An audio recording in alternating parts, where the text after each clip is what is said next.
And we are now recording. Okay, hello. All right, so this is the Amherst Energy and Climate Action Committee, and I'll read my usual opening statement so folks who are listening later know who we are. We are the ECAC. We're organized to guide the town in meeting its climate mitigation and resilience goals. Those goals and the plans for getting there are adopted from the Climate Action Adaptation and Resilience Plan, or the CARP, which was accepted by the town council in 2021. With 2016 as its base year, the CARP called for a 25% reduction in carbon emissions by 2025, 50% by 2030, and carbon neutrality by 2050. The committee has two functions, this committee. One is to advise the town council and recommend or propose policies or actions that help us meet our climate goals. And the other is to promote a just, equitable, and speedy climate response through outreach and engagement of town and local stakeholders. And with that, we need a note taker. So who would like to be our note taker today? Caitlin. Yep. I can take notes today. Who said that? I couldn't quite hear that. Was that Tony? That was Tony. Okay, thank you, Tony. Okay, the first order of business is always looking to see if we have any attendees who want to ask questions, and it looks like we do not. So with that, or is the, no, sorry, we do the minutes first, don't we?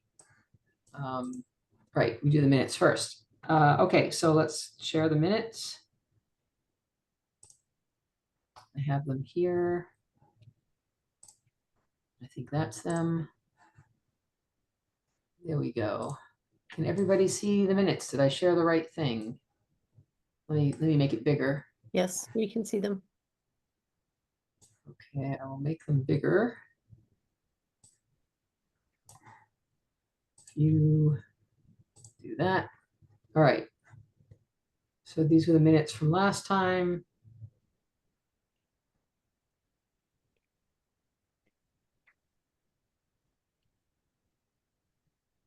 I didn't have any comments. I read them earlier today and didn't see anything. Does anyone have any changes?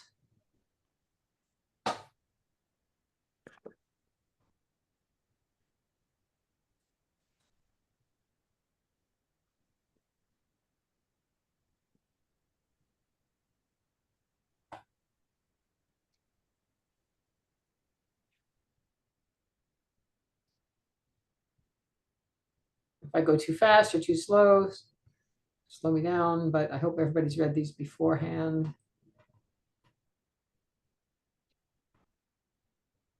So we have a lot of good updates today, I think.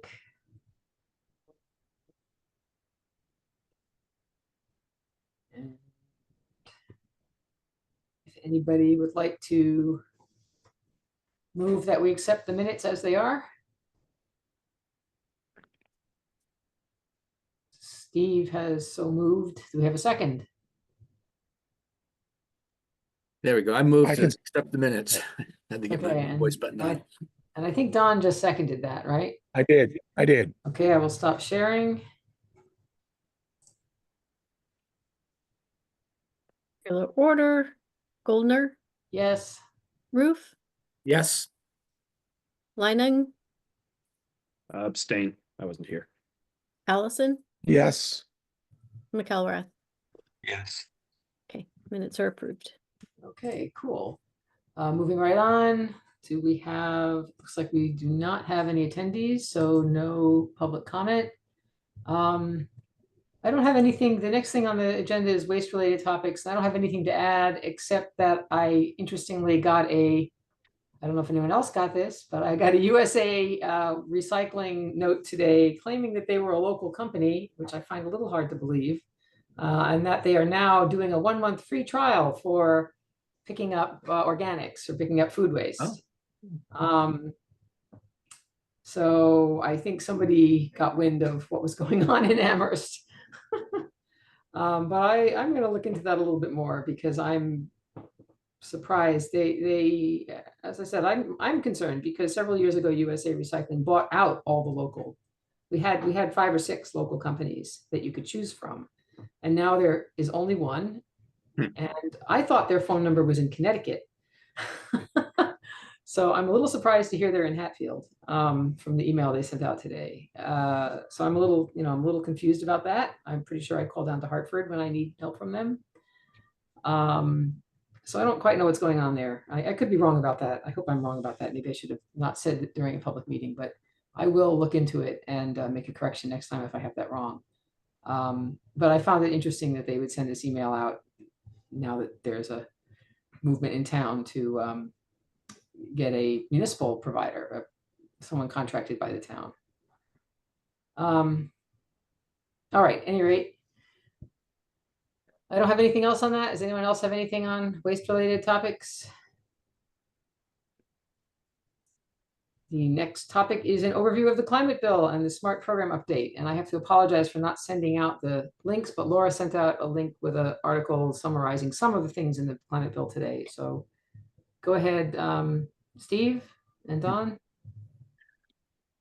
I don't have anything for that, but I did find the brief summary that Laura shared with us to be interesting. Yeah. I'm trying to read the 140-page bill. And Wow. I've gotten fairly far into it, but not totally done with it. I also reviewed a couple of summaries that some major law firms that do environmental work in Boston had done of the bill. There's some really interesting things in it. I mean, especially vis-a-vis our zoning bylaw stuff that's going on. Because there's a real push in this bill to standardize the considerations for the siting of solar arrays, both small and large, as the act defines small, less than 50 megawatts, and large, no less than 50 megawatts. It's going to be really interesting to see how this impacts, what these standards are, and the various board or the board that is being set up to review a lot of the siting stuff. I was looking at it. It says there shall be an energy facilities siting board within the department, but not under the supervision or control of the department. And that board is going to be composed of the Secretary of Energy and Environmental Affairs in all of these, or their designee. The Secretary of Energy and Environmental Affairs will be the chair, the Secretary of Economic Development, the Commissioner of Environmental Protection, the Commissioner of Energy Resources, the Chair of the Department of Public Utilities, the Commissioner of Fish and Game, the Commissioner of Public Health, and 4 members of the public appointed by the governor who are going to make up this board that is going to take a look at a lot of these siting issues. It's actually a fascinating bill. And it really is in broad sweeping terms an attempt to standardize the siting of these solar arrays. It's going to be and they're supposed to develop regulations. The regulations are supposed to be developed by March of 26. So it'll be interesting to see how this kind of goes forward. But if anybody wants to read it, it's a fascinating 140-page bill. So I'm happy to answer any questions people have for at least those sections of it that I've read and seem to understand. Do you have a copy that you could share of that? Of the bill, or Yeah. of an interesting copy like Laura? I can share an article published by Nutter, McClellan and Fish, which is a big Boston law firm, called Unpacking the Massachusetts New Clean Energy Law, which is only about 5 pages long, and it's actually pretty good. Oh, that'd be great. Yeah, So I can do that. I'll give you the link to that. I'm not super tech savvy, so I'll figure it out and get it to, I'll get it to Stephanie to send around. I Thank you. did know that's the rule, Stephanie. So, Okay, thanks.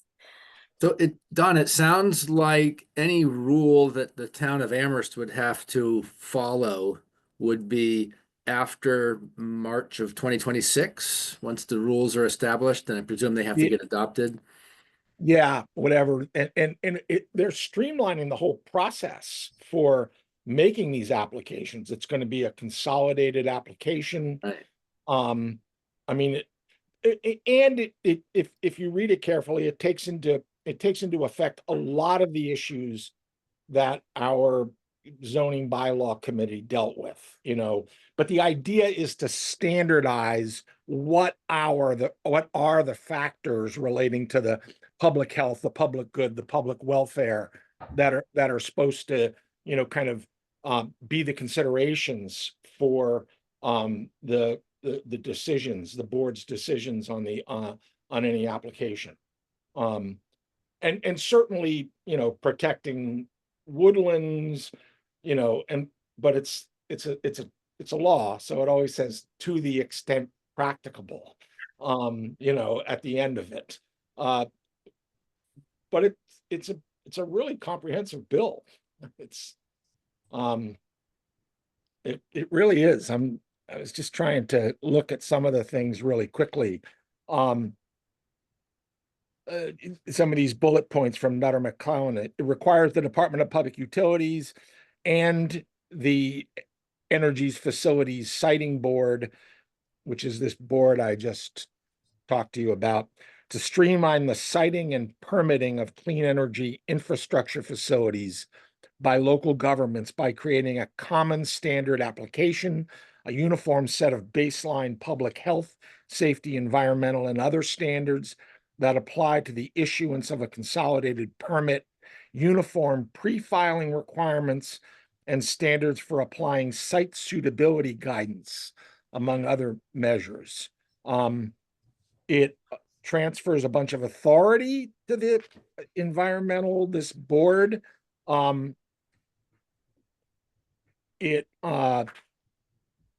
Let's see, what are the other major things? It kind of expands the ability of entities that want to develop these solar arrays. It expands their ability to work by taking in eminent domain, which is that's been growing. The typical eminent domain allowing a state or a government to take land has been expanding over time to allow private actors, presumably doing public good, to take by eminent domain. And even that, I haven't read it carefully, but even that seems to be expanding in this act. The ability to take land to put these arrays on. It's a really comprehensive bill. Stephanie, did you have your hand up? I did, but only quickly to comment that I think 2 more communities had their solar bylaws recently rejected. Yeah. I can't remember off the top of my head which ones, but and maybe Don. But again, I think it was again around that issue of what defines the public health, safety, and welfare. So Yeah. the standardization makes sense. So, our bylaw wouldn't necessarily need to be approved by the State Attorney General's office, but the thing is, we would certainly be subject to those definitions so that, it would be easy for a solar developer to appeal a project if it were denied. Like if our bylaw went forward, I think it would be easier for someone to file an appeal if their application got rejected or they couldn't apply. The other thing that is interesting from, kind of legally interesting, you know, and I'm not opining on this one way or the other. There are various tactics that lawyers engage in. I am one, and you know, in any event, there's various tactics that lawyers engage in depending upon what their clients' interests are to delay, because in a lot of instances, delay will there may be changes that occur during the period of delay, or the economics of the project gets affected during the periods of a delay. And the court system is such that you can appeal here, and then you got to do, you know, it's like all of us watched, and again, I'm not laying out politics, but it's like all of us watched the legal fiasco of the appeal in the January 6th case against Trump, where it goes to the DC Circuit, comes back, it comes back, Supreme Court. In any event, what this act is doing is providing for an immediate appeal to the SJC, which is you can skip the appellate court and, you know, and all the delays that come with having to go through steps to get a final decision. And there's also language in here that they have to act really quickly on these applications within a very, very short period of time.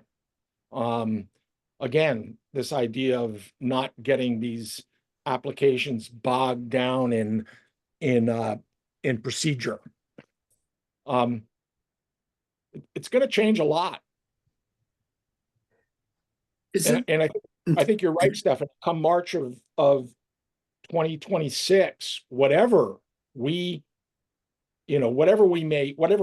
we may have in our bylaw about the public good and the health and safety, how that is defined is going to be promulgated by the state. So I guess that's it. I'm done. Yeah, Steve. I think I read that for municipalities making a decision, they have to make a decision within 12 months. And isn't there the case that if they don't, that then the project is approved by default? I don't know about that. There is a procedure that happens if they don't, whether it's an approval or whether the board decides it, but it's a very, very fast moving process. It will be a very, very fast moving process. I think one thing that I've read, and that's important for community members to know, is that the communities, the town of Amherst, will still have that decision-making power over ground mount solar as long as it's less than something like 20 megawatts, and over that size, it'll go to a state agency. But there are no ground mount solar projects in Massachusetts at that size or larger. So all existing solar systems, ground mounts, will still go through the communities. They'll just have to do it quickly. They'll have to do it within, I think it's 12 months. I think you're right. Or something. I'll find that pretty quickly. Yeah.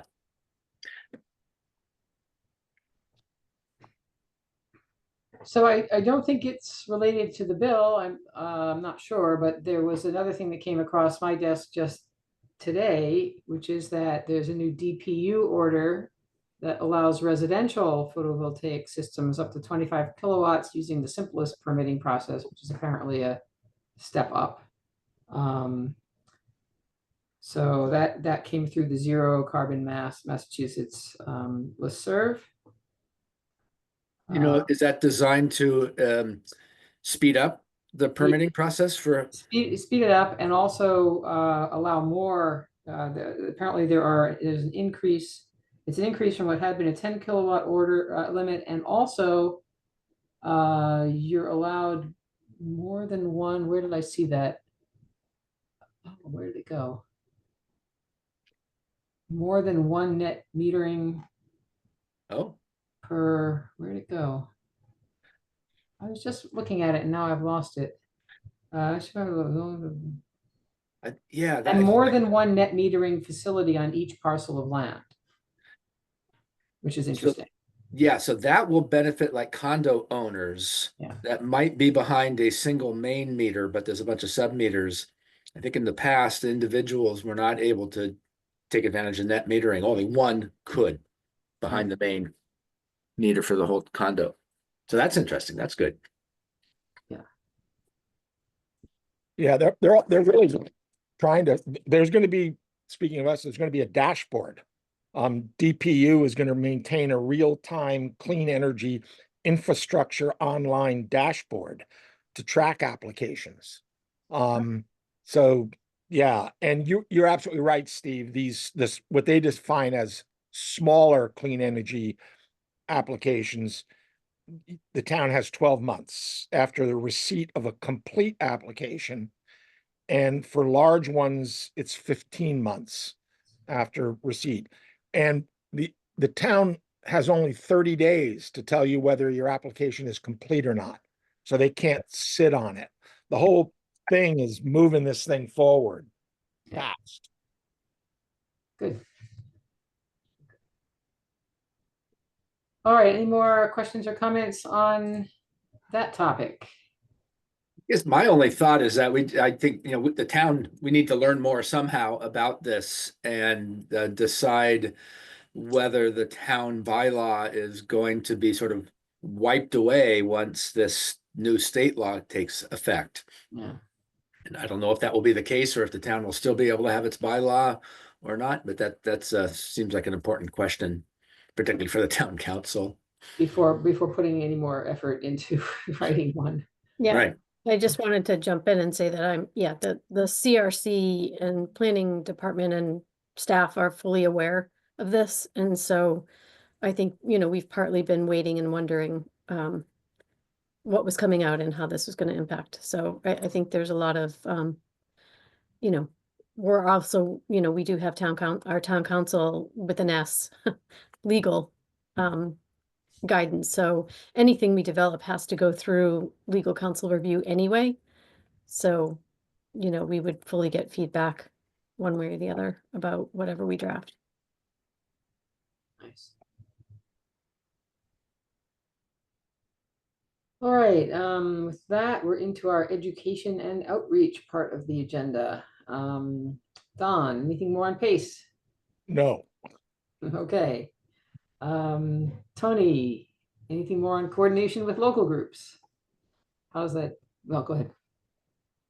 We could today start to brainstorm as a shared topic for the Elevate/ECAC event in the spring that I'm organizing. The funding comes from the Office of Inclusion and Engagement, and that's because I applied for it under the frame of mind that this would be tailored more towards the community, and as an outreach opportunity to help people understand like energy home efficiency, but also kind of writ large how energy functions, where to find energy in your local spaces, things like that. Because a lot of communities don't know where to find energy and what energy looks like in their spaces. So if you guys have thoughts on what should be included, or if you hate that idea and think I should do something different, I'm open to anything, but I kind of want to get some of your thoughts to see what I can bring over to Elevate. And this is for April? There's no set date. That will come once we at least have a title. Yeah, I like that idea. There are some interesting things going on the UMass campus that if we're going to talk about anything in this community, it's hard not to talk about what's going on at UMass. I don't know. I'll find out more at tomorrow's faculty meeting when Tillman Wolf is going to give an overview of the status of our climate plan. But it sounds like the current administration has basically jettisoned it in favor of, get this, renewable biodiesel. Or no, renewable diesel, not biodiesel, renewable diesel. Which is a scam as far as I can tell. It's another greenwashing thing. They're going to take soy. There's a giant diesel producer, Neste is who they're planning on using, that is a diesel producer. They have a refinery, they make diesel fuel. And Neste is now pitching itself as green because they're now making diesel. They're converting their refinery to make diesel out of soybean oil or whatever other oil they can get their hands on, which is a seriously bad idea for a lot of reasons. There are some cases where it might be usable in transportation perhaps, but not to power the university, which is what they're talking about. They're not converting to heat pumps. There's no plan to convert to heat pumps. So they've jettisoned a lot of the plan. They're not, you know, and I don't know how to, I'd love to see that included somehow because we're talking about Amherst and they are the biggest polluter in Amherst. And we do want to reach people and get people to do their part, but somehow we need to reach the university and get the university to do their part too. Yeah, so I like the idea of making it about individuals and what they, you know, how they will be in this future world, you know, how they will be approaching energy and dealing with energy. Lori, are you saying that they would be using this biodiesel instead of natural Renewable gas diesel. in the cogen, or? Yes, I think that's the idea, but I'm waiting to hear from Tillman Wolf tomorrow. Okay. I think that's the idea. They're gonna convert to renewable diesel, which is different from biodiesel, which is, you know, leftover fat from restaurants, right? So Definitely, it's definitely something to talk about. So hopefully we can rope it in. Hopefully it's not necessary. Hopefully they do stick to the plan that we've had. well, But if they yeah, decide not to, we can definitely Yeah. make that a focus of the conversation. you know, I think a lot of the plan they never really spelled out, and now they're trying to spell out pieces of it in a way that is just greenwashing, that isn't real, and it's disturbing. I'm trying to read up on renewable diesel before tomorrow's faculty senate meeting, so I can say something intelligent. But it's not something I know a whole lot about. I never even knew about it. It's not mentioned in the original IPCC report. It's not mentioned at all in the sixth synergy. You know, it's not there. It's not part of the plan. And now it's just the newest, and it's apparently ramping up really big. And I'm surprised that it's one of those things that went under the radar. And now all of these companies that have refineries are converting to doing renewable diesel. They're converting to, instead of starting with fossil fuels, they're starting with soybean oil. And, you know, The extraction process alone is something that we need to know about. yeah. And growing crops and is it the same thing as with corn that they're throwing nitrogen on the Right. soil? That's, you know, what are they doing to grow this stuff? And there are studies, there are a couple of studies that I haven't read yet that seem to, you know, just at a glance show that this is not low impact. This is not a low carbon producing process. Any rate. Any other thoughts? I will ask a less topic related question. What would be a good function? Do you prefer like a dinner with speakers, a workshop styled kind of arrangement, or maybe both? Maybe something that feeds you but also is interactive to some capacity. Not something you have to answer today, but just something to keep in mind for the future if you have any thoughts of what you would prefer. So do you have a comment, Steve? You look like you have a comment. What's the group size, the number of participants in this? It'll be open to the community, so that part is uncertain. But with Elevate alone, that's roughly 30 between both faculty and students, and then ECAC members. But again, it'll be open to the public, so there will be those unaccounted. So total, I'm estimating between like 50 and 80.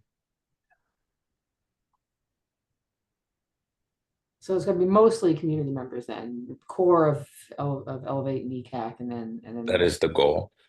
Yeah. So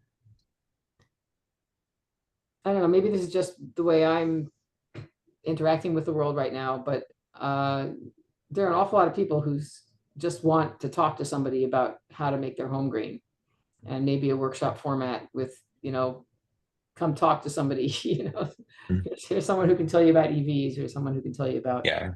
which I even had someone the other day, they want to get an EV, they don't know where to start. So I said, oh, well, what's your budget? Here's where you want to start. Yeah.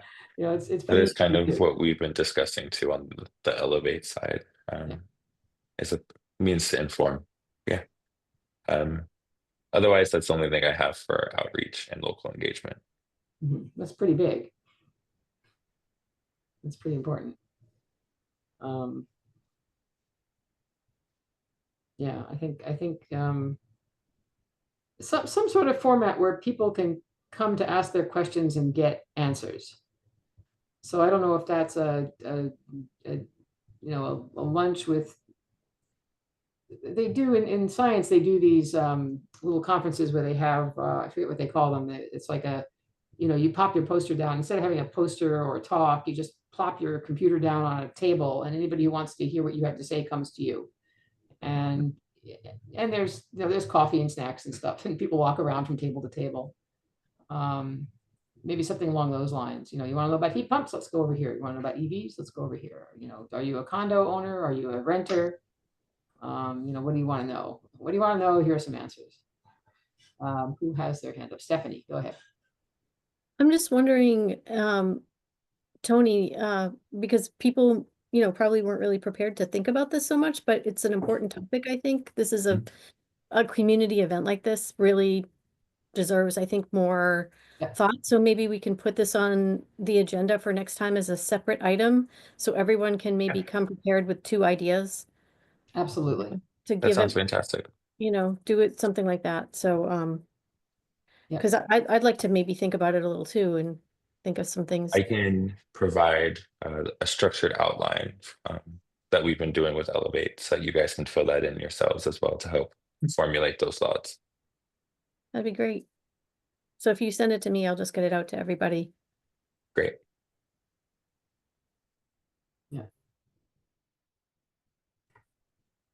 Okay, so then let's put that on for next time then. I'm sitting here, I got all sorts of thoughts rolling around in my head, but I'll save it for next time.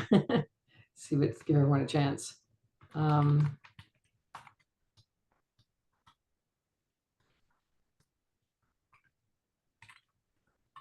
Okay.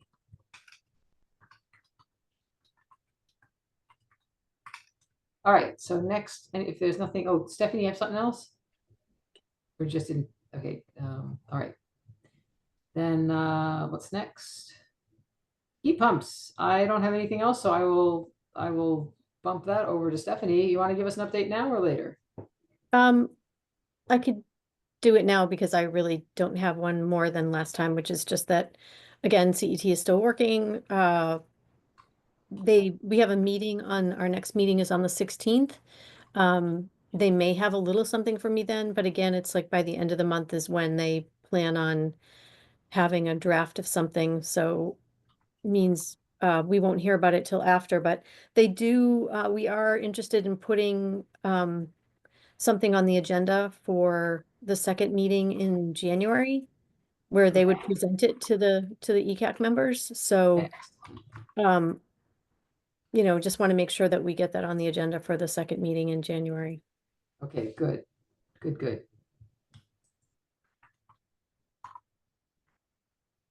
I was interested that you reached out to me this week for a condo owner's name. Has something changed as part of this new law, or will they still have to involve the condo? I don't know exactly. I don't know the details, but they said that there was something about that it might work. So, okay, cool. So that would be great if they could show us how to make that work, because there've been a lot of frustrated condo owners who want to put in a heat pump and can't, because they can, but they wouldn't get any rebate out of it because it has to involve they can't even get a mass save. What do you call it? Audit without involving the condo association. Yeah. So they definitely had I mean, we didn't get into it. I basically, they asked me a question to get more info, said it's might be possible, and we'll go from there, and hopefully when we get the plan, we'll understand more. Right, right. All right, so let's see. Where'd my agenda go? Here it is. I don't have anything more on climate resilient schools. I haven't heard anything about that lately. Anyone else? Heard anything about schools? All right, then on to advisory and support. We have four standing things on the agenda here. The rental building efficiency bylaw. Steve, anything else on that front?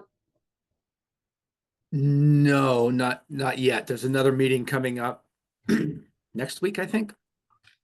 So that's getting started, but not much that I know Okay. of is developed yet. Cool. The draft solar bylaw we already sort of covered. So is there anything more we want to say about that? Transportation, Tony, anyone? Nope. Nothing more on that. TAC outreach. Have you gone to any TAC meetings since the last? I went to one about 3 weeks ago. I haven't been since. Okay, all right. Regional and state policy updates. We already sort of heard a little bit about that. I don't think I have anything more to add. Trying to think what else has crossed my email, but I don't think I have anything more to add there. So that brings us to staff updates.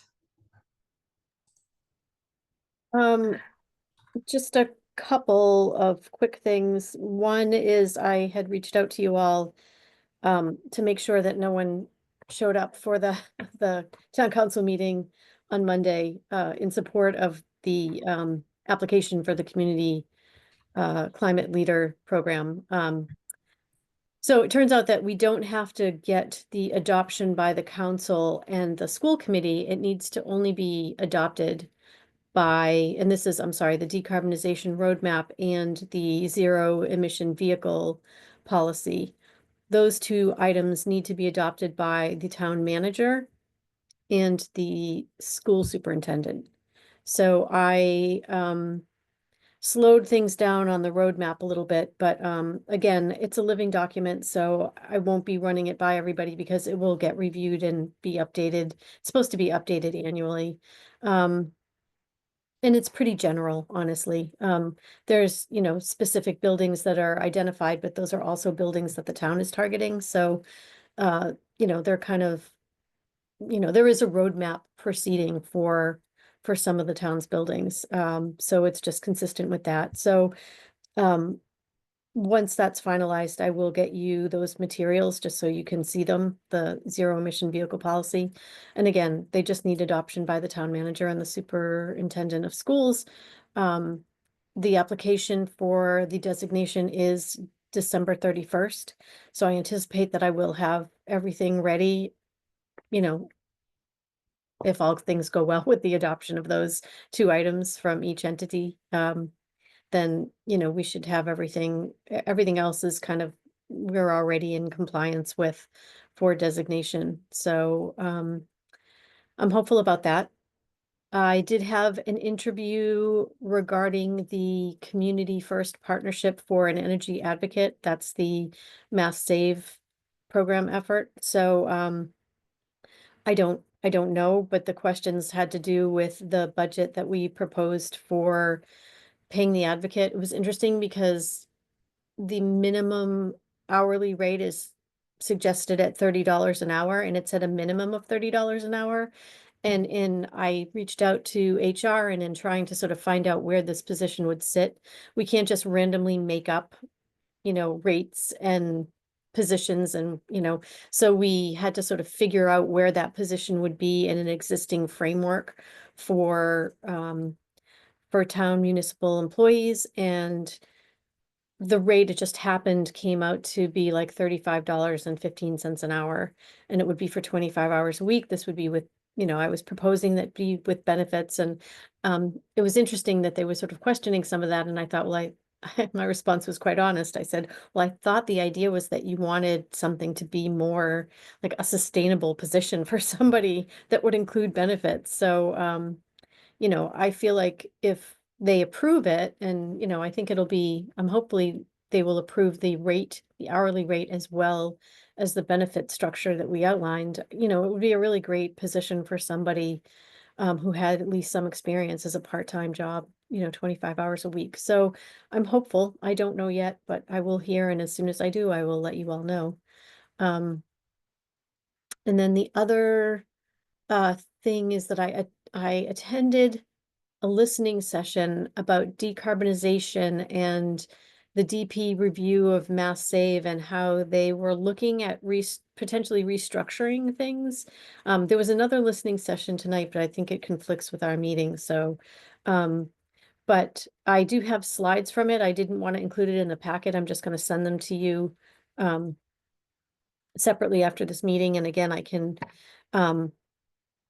certainly post it with the packet, but I didn't want to give it ahead of time because I didn't want to spend a whole lot of time talking about it. But you can review those slides. I think mostly in the listening session, there were sort of these two pathways that were being laid out. And one was to sort of centralize the Mass Save program where there would be like a state department agency that everything would sort of funnel through them and it was like a one-stop shopping kind of thing. And then the other alternative was, sort of more of the same, but with expanded, broader, I think, representation for entities that are the program administrators. There was a lot, I think every comment that was made that I heard was in support of the latter, of continuing with what, kind of works, not that it couldn't be improved, but overall, everyone was sort of feeling that, trying to have it as a one-stop shop was not going to work. I agree. I don't think that's a good plan at all. It would be overhauling the whole Mass Save system. And I just feel like I just can't imagine how that's going to work for anybody. It would be, not that there's not room for improvement, but it just seemed like it would just make it, I think, more challenging to really be able to support the number of people that really need and utilize the program. So anyway, I will send you those slides so you can review them yourself. And there's a website too. I think I can send you the link to the website as well as the slides and you can get more information. Interesting. So those are my tonight. Can I ask a question? So by support for local entities, you're talking about continuing to have the program carried out by Eversource and that sort of thing, right? By the energy company. Yeah, so it would still be, the utilities would still be involved, but with the program administrators, but maybe more program administrators versus what they have now. And again, sort of vetted. I think, it wasn't business as usual. There were definitely some proposed amendments to that structure. So I know enough, to understand that that was it, but I didn't really look at it carefully to understand what the updates to the program as it exists would be. So that's why I just want to send you the materials and you can all take a look yourselves in more depth. Okay. All right, thank you, Stephanie. ECAC member updates? Anyone have an update? I was going to mention the UMass status, but I think I'll have more to say about that next time after I go to the faculty senate meeting tomorrow and hear a little bit more.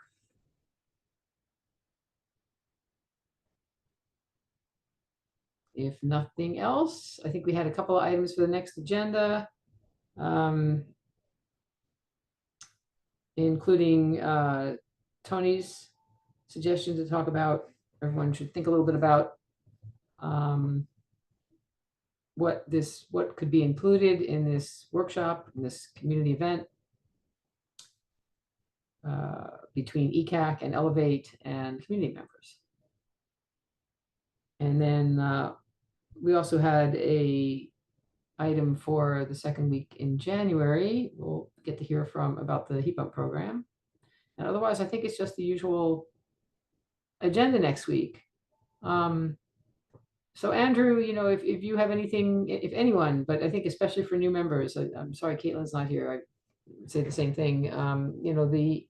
If there's anything that you want to work on, that you are passionate about, that you would like to see on the agenda, please don't hesitate to suggest it. Thank you. Yeah. I'll think about it. Thanks. Yeah. All right. So if that's it, we are going now to see, I think we still have no attendees today. So no public comment. And I think this is like record time or something. Which is good, but also I feel like we should have more to talk about, but we have a lot on our plate. It's all sort of happening in the background. Mostly Stephanie's making it happen. So I think Stephanie has been extremely busy lately, and thank you again for everything that you do, because it's sort of amazing to watch all the changes going on in town right now. I only wish UMass were as marching along the same path as quickly. So I just want to say, I think, and I've mentioned it before, I think what's encouraging to me is that, it's obviously not just me. It's all of you. It's the department heads, the town council. I just think there's just been a real shift in, acknowledging that this is a crisis and that, we need to really do something about it. And I think people are sort of getting it because we're living it every season. We're seeing the impacts. So it's really encouraging to me to have colleagues who, are thinking ahead and just doing things. And I feel, and sometimes it's more like I'm just trying to keep up and get the information that I need to sort of, Yeah. keep moving us forward and getting funding to support it. All right, then, is there a motion to adjourn?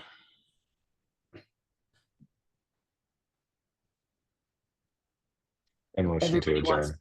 Oh, okay, we all want to stay. Yeah. And a second. I'll second. All right, see you all in 2 weeks. Have a good Okay, one. bye-bye. Bye, everybody. Bye.